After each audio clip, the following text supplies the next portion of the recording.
I'm Faywa, and let's queer up politics. CBS puts new out editor-in-chief Bari Weiss center stage with Erika Kirk town hall.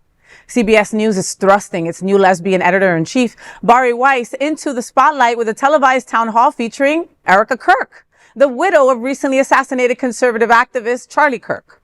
The program, airing December 13th and first reported by The Guardian, will be recorded in New York and framed as a conversation about grief, faith, politics, and more.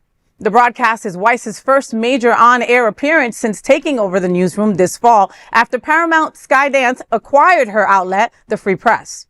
Her appointment is historic. She's among the very few out queer journalists to lead a major U.S. network newsroom, but also deeply polarizing within LGBTQ plus communities. As noted by The Advocate, Weiss has built her reputation by criticizing woke politics, opposing gender-affirming care, and elevating voices that LGBTQ plus advocates say marginalize trans and non-binary people. She rose to national prominence in 2020 after resigning from the New York Times with a letter alleging ideological conformity, later expanding the Free Press into a hub for so-called heterodox journalism.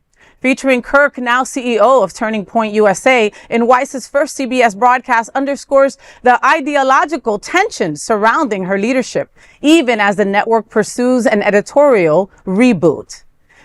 Look, I will always celebrate queer visibility, especially in major newsrooms that matter, though.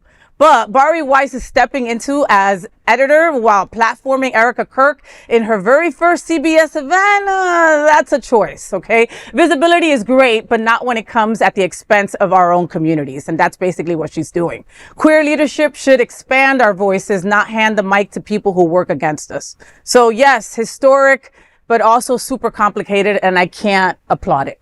Yeah, and I always wonder, like, situations like this, like, I guess that, CBS wants to do this interview with Charlie Kirk, and it just happened that, this news editor is their new lesbian news editor, so it's kind of like a series of unfortunate events that have lined up.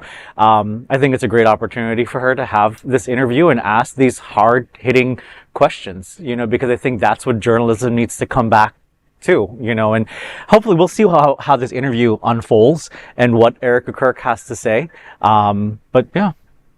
Yeah, it's going to be very telling, this first interview, and to see her direction with how she takes this news department.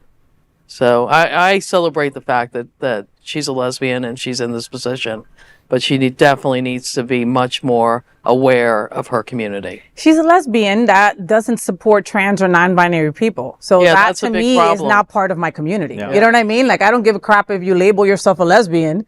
I know Republican lesbians.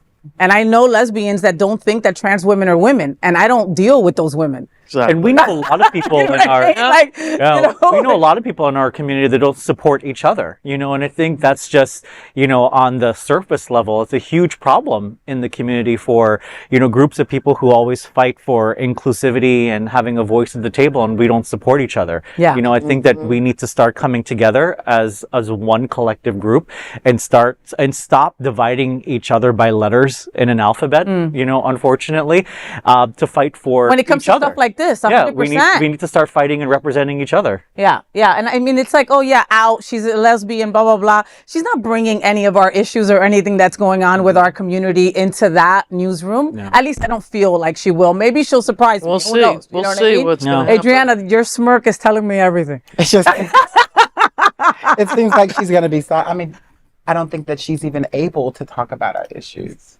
Particular Oh, you think they're going to... Yeah, they're going to silence her, of course. Yeah. Very interesting. And she's doing a job. She's just going to do her job and clock in and clock out and not necessarily talk about her issues. Right. I mean, she has an opportunity to she has a huge platform, a huge opportunity to advocate amongst the community. Yeah. So it'd be really interesting to see if she uses that platform to be able to do that. Right. Yeah. I'm agreed.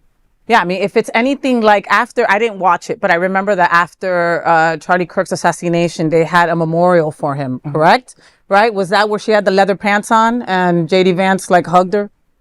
I think that was another event, but yeah. Okay, but there was a million people. There was a lot of people. So of course, like you said, it's going to be a huge opportunity, right? If done correctly. But I doubt that she's going to be representing us during that time, at least for now. You know what I mean? It's not for her benefit right now. You know what I mean? Especially with the widow of Charlie Kirk. I don't see that. But we will definitely be watching. How about that? There is no other queer nonprofit media platform like this in the entire world. Support our LGBTQ stories by sharing them and subscribing to Queer News Tonight.